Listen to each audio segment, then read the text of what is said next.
Sa ating Jimboy tumira dito. Iba talaga yung sa Jimboy. Oh. Sobra na yan. Sobra na. Sobra na taas. Sobra ng taas. Yung tubo tanggalin tubig para ano na ilublob natin yung ano, ilublob natin ng ano ba, seedling tray diyan. Siguro sila ano ba, bago pa yan. Yung kamatis naman sa atin, oh.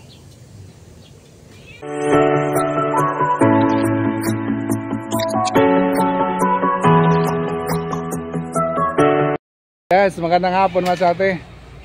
Wow, thank you, hindi umulan. Grabe yung panahon ha. Minsan malakas ang ulan, minsan wala. Ngayon mga ate, yung ginagawa namin, protection sa ulan. Kasama ko dito yung mga Calisarte boys natin mga ate. Oh. Wala muna tayo sa construction. Kaya dito muna tayo sa garden mga ate. At sa kasama ito yung pusa mga ate. Oh. Garden natin nandito. Meow, meow. Hi mo na. Yeah. Kasama. Boy, hi mo na boy. Ay! Yan, sa Jimboy. Kasi ng tulid, saan doon layo masyate? Andun no? Kasi sa ating Jimboy tumira dito. Iba talaga yung sa Jimboy. Oh. Kinultivate kanina masyate. Oh. Alam nyo masyate yung ginagawa namin dito. Inangat namin yung plat. Grabe. Aabot tayo, mga 1 meter na siya ito boy ha. Baka lalampas na sa kalsada tayo boy. Yun yung masasakyan masyate ha. Halos ay konti, medyo mababa pa masyate. Ito kasi area dito problemado, kaya ginawa natin masyate, tinasa natin yung ano, tinasa natin yung plat. Sayang kasi hindi mataniman kung tag-ulan, pero papunta na kasi tayo ngayon sa tag-init. Pero okay lang, preparasyon lang to masyate. Ito yo, bali ginawa namin dalawang plat ito para lalong tumaas yung ano natin dito, yung mga plat natin. Tapos dito badaan natin cultivator para madagdagan ito masyate. Pataasan pa talaga natin hanggang doon sa ano, hanggang doon sa dulo. Yan, mahaba doon ang plat nito masyate. Sana uubra kaya to boy. Ubra kaya. Sayang kung di ubra ano. Pinaghirapan natin, grabe yung paghihirap natin masyate hanggang noon pa. Pag umpisa natin dito, dami natin yung mga diskarte pero paltos. Pero ngayon siguro aywan ko lang, paltos pa ito boy. Paltos pa kaya boy? Sobra na yan. Sobra na. Sobra na taas. Sobra ng taas. Yung tubo, tanggalin na natin yung tubo. Yan, sayang mo sa atin yung area kasi. Oh. Magandang lupa ba yun, no? Kaya dami na kinuha natin dito mga bato. Kaya nangyari masyate, wala na, mga ilan-ilan na lang yung mga bato dito. Punta tayo dito sa tulids. Sa harap tayo masyate. Yan, tingnan masyate yung plat namin, no? Lagyan na lang natin ng plastic mulch ito para yung damo bihirang tumubo ba. Ito yung gagawin namin dito, magawa tayo ng plat. Ito plat ito, mataas yung plat masyate. Tapos yung gitna, takbuhan natin ng cultivator. Tapos anuhin pa natin ang mga lupa, itabi pa natin yung mga lupa para talagang lumapad at saka tumaas. Ito masyate, hindi na ito naabot yung bumaha. Hanggang dito lang yung tubig dito. Hanggang dito lang. Medyo may natira, mga 1 foot yata. At least. Hindi na masyadong mataas masyado. Hindi na masyadong sa baha.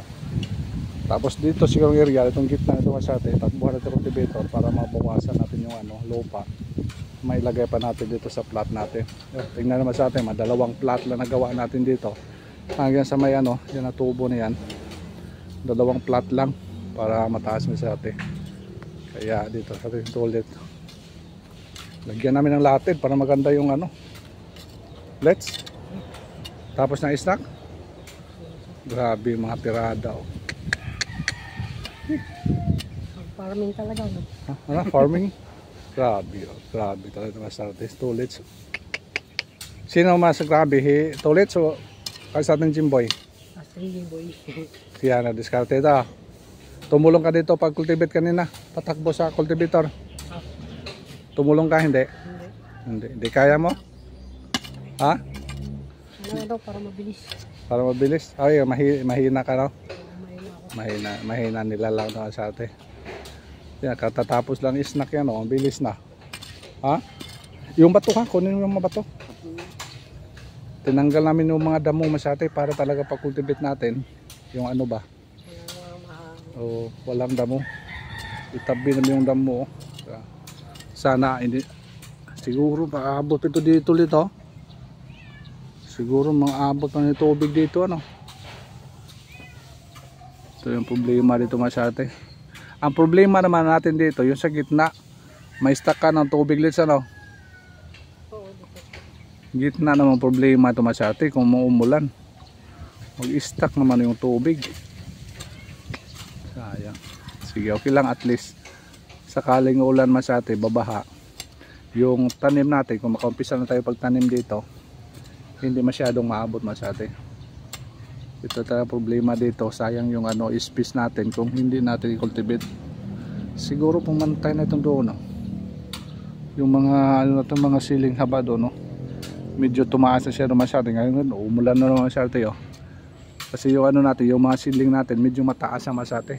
Kaya siguro ngayong linggo ito matatapos na ito masyate area na ito. Matatapos na ito. Ito muna yung area natin dito sa urban. Ito talaga wala tayong space masyate kasi yung mga katabi natin, mga residential building, ito lang area bakante. Wala na masyate. Tapos tingnan natin masyate, bisitahin na rin natin dito yung ano natin. Yung mga seedling natin dito. Nagawa tayo dito masyate ng ano, nang ilubog na lang natin yung mga seedling tray natin masyate. Yung ginagawa natin dito. Nagawa ko nang dito ng lagyan ng ano tubig para ano na ilublob natin yung ano, ilublob natin ng ano ba, seedling tray diyan para talaga yung ano, yung mga ano natin, yung mga seedling natin mabasa lahat. Yung ginagawa natin masyate. Pero sa ngayon hindi muna natin masubukan yan kasi ano tayo, basa pa yung ano natin dito, yung mga seedling natin ngayon masyate, oh. Yan yung ampalaya natin, yan ang ampalaya natin masyate, oh. Yan haba na, mga madalawang linggo na ito masyate yung ampalaya natin. Hindi may iba, oh. Oh. Maganda yung dahon. Siguro ano ba, bago pa yan. Yung kamatis na masyate, oh. Medyo mataas na siya yung kamatis natin. Kamatis. Tapos yung mga talong natin masyate, medyo ano na yung mga talong natin, oh. Yan. Yung mga dahon medyo bilog na. Tapos yung iba kalalabas pa lang. Hindi pantay pa katulad nito masyate, oh. Ito yung ano natin, kailangan ilubog natin yung ano, ilubog natin yung tray natin kasi yung minsan yung sprayer lang ginagamit natin, minsan hindi masyadong mabasa yung iba. Kaya maganda talaga ilublob natin tapos angat, mga ilang minuto angat natin, ilang seconds. Subukan natin mamaya kasi ito, oh, hindi basa. Klaro talaga yung ano masyate, oh. Ayan. Medyo tuyo. Hindi katulad dito, oh. Medyo sustainable yung tubig, oh. Maganda. Kaya ito siguro minsan masyate yung ano natin, yung ibang hindi lumabas kasi hindi nabigyan ng magandang tubig, oh. Walang problema tayo ito sa kamatis, oh. Maganda yung ano nila. Tapos dito yung mga siling haba natin, oh. Ayan, maganda na masyate.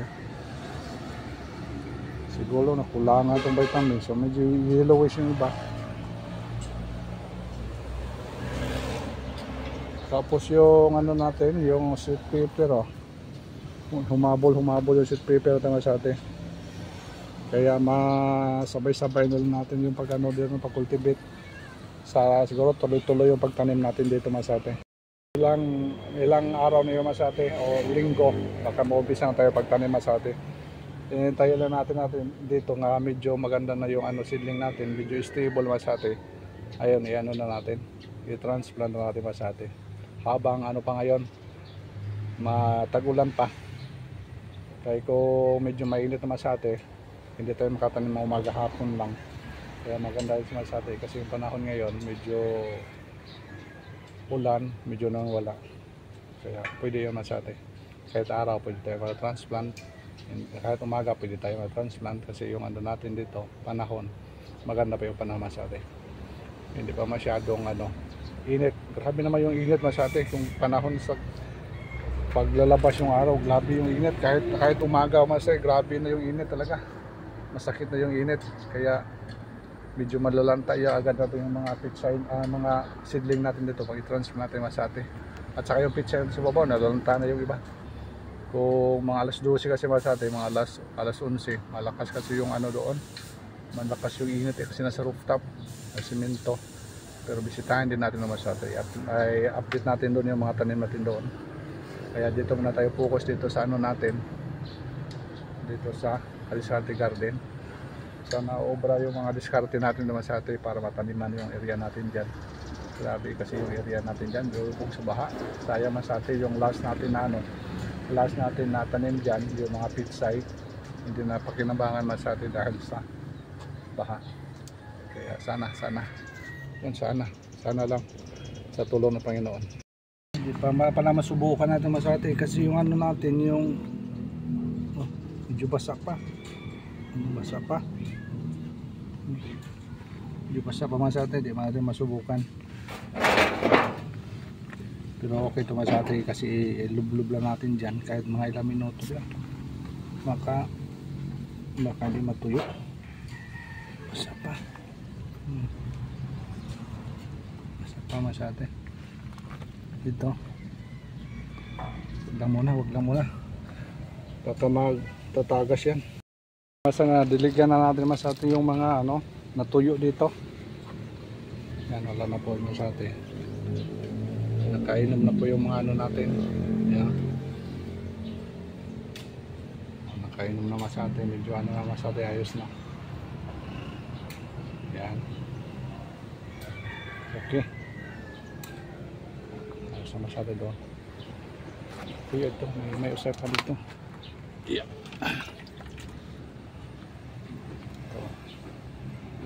Baka bukas to na to masate, tuyong na masyado. Yan. Ayos na masate. Okay masate, ito muna kaganapan natin dito sa update natin sa Alisarte Garden. Grabe yung mga trabaho namin dito masate. Yan, at least yung seedling natin secure na siya masate dito. Kahit hindi natin nilagyan natin masate ng hindi na ginawa natin masate, wala tayong magandang resulta ng seedling natin. Hirapan tayo masate. Kaya thank you so much for watching masate. Salamat sa inyong walang support, sa inyong walang sawang support sa aming YouTube channel. Thank you so much for watching. Bye bye. Mga Alisarte boys, hindi mo natin bababa yung layo sila.